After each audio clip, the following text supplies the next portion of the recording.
Yung akala mo na mag-aalaga sa'yo habang buhay, ay siya rin pala ang magbibigay sa'yo ng pasakit habang buhay.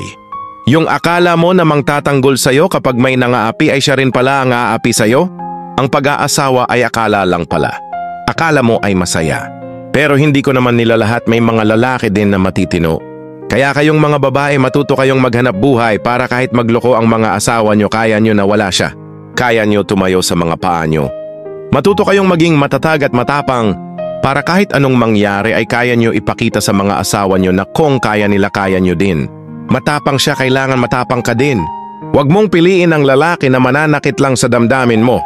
Pumili ka ng taong kaya kanya dalhin sa hirap at ginhawa, kahit mahirap lang ang buhay niya. Basta magaling siya dumiskarte, siguradong magiging okay ang buhay nyo. Bago ka pumasok sa buhay, pag-aasawa, piliin nyo na wag mo na pakasal, bagkus magsama muna kayo para makilala ang isa't isa.